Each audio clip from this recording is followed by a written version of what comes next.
పూర్తి వివరాలకు చదవండి రేపటి అక్షర శిల్పం దినపత్రికలో.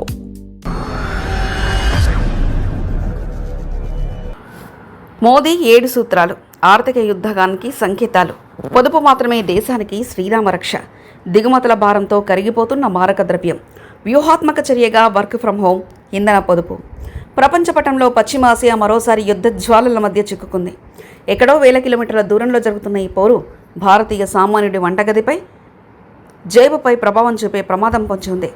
గ్లోబల్ మార్కెట్ కుదేలవుతున్న ముడిచరకు ధరలు బ్యారెళ్లు $120 మార్కును దాటి దూసుకుపోతున్న ప్రస్తుత అసాధారణ పరిస్థితుల్లో ప్రధాని నరేంద్ర మోదీ దేశ ప్రజల ముందు ఉంచిన 7 సూత్రాలు ఇప్పుడు అత్యంత ప్రాధాన్యత సంతరించుకున్నాయని, కేవలం సామాన్య సలహాలు కావు, దేశ ఆర్థిక వ్యవస్థను కుప్పకూల్చకుండా కాపాడుకోవడానికి ప్రధాని ప్రకటించిన ఒక జాతీయ మిషన్గా ఆర్థిక నిపుణులు అభివర్ణిస్తున్నారు.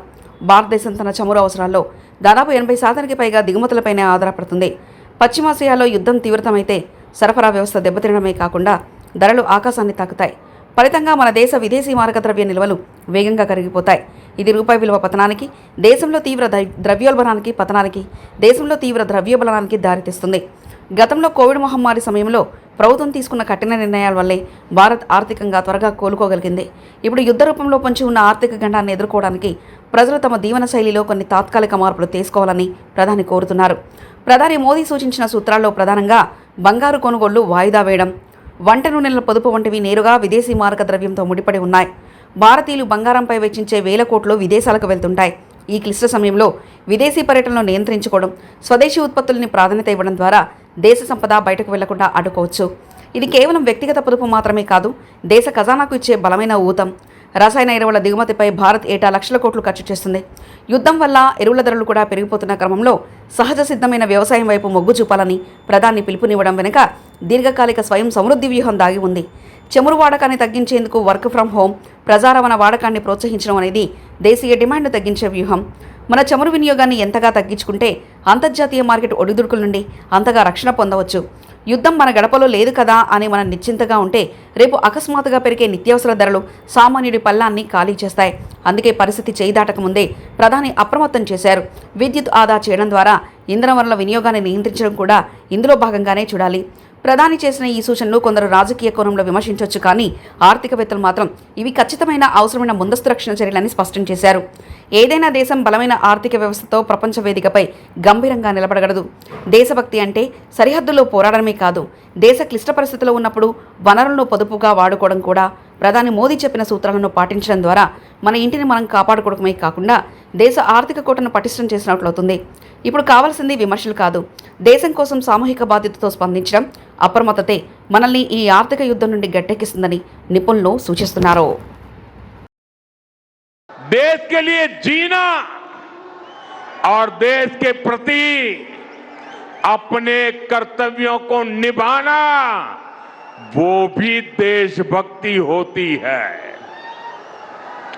इसलिए वैश्विक संकट के इस समय में हमें कर्तव्यों को सर्वोपरि रखते हुए कुछ संकल्प लेने होंगे और उन संकल्पों को पूरे समर्पण भाव से पूरा करना होगा।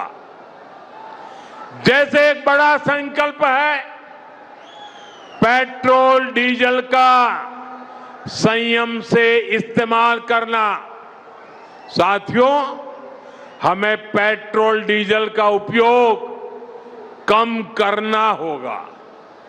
शहरों में जहां मेट्रो है वहां हम तय करें कि हम मेट्रो का ही उपयोग करेंगे, ज्यादा से ज्यादा मेट्रो में ही जाएंगे। अगर कार में ही जाना जरूरी है तो फिर कार पूल करने का प्रयास करें और भी लोगों को साथ बिठा ले। अगर हमें कहीं सामान भेजना हो तो कोशिश करनी है कि वह ज्यादा से ज्यादा रेलवे गुड्स के जो ट्रेन होती है रेलवे की सर्विसेज से भेजे। Work from home, online conferences, virtual meetings, इनको हमें फिर से प्राथमिकता देनी है। ऐसे ही खाने के तेल का भी है।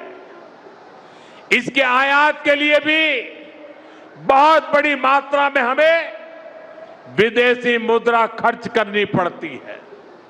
हर परिवार अगर खाने के तेल में खाने का तेल का जो उपयोग करता है, अगर वो कुछ कमी करे, मैंने बार बार कहा है 10% कम करो। अगर हम तेल खाना कम करें ना, तो भी वो देशभक्ति का बहुत बड़ा काम है। आज जो संकट है उसमें हमें विदेशी मुद्रा बचाने पर भी बहुत जोर देना होगा। देश हित में हमको ये तय करना पड़ेगा कि साल भर तक घर में कोई भी फंक्शन हो, कोई भी कार्यक्रम हो, हम सोने के गहने नहीं खरीदेंगे। जैसे आजकल जो विदेशों में शादियों का, विदेशों में घूमने का, विदेशों में वैकेशन पर जाने का मिडिल क्लास में कल्चर बढ़ता जा रहा है। हमें तय करना होगा कि जब ये संकट का काल है और हमारी देशभक्ति हमें ललकार रही है, तो कम से कम एक साल के लिए हमें विदेशों में जाने की बातों को टालना चाहिए। बहुत जरूरी है कि हम केमिकल फर्टिलाइजर की खपत 25%, 30%, 40%, 50% उसको घटाए, आधी कर दें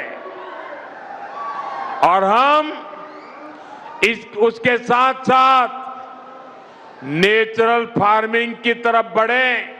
मैं कोविड काल में भी आग्रह करता था कि हम स्थानीय चीजें खरीदें, वोकल फॉर लोकल के मंत्र को लेकर चले। हम मेड इन इंडिया चीजें खरीदकर भी विदेशी मुद्रा बचा सकते हैं। పూర్తి వివరాలకు చదవండి రేపటి అక్షర శిల్పం దినపత్రికలో.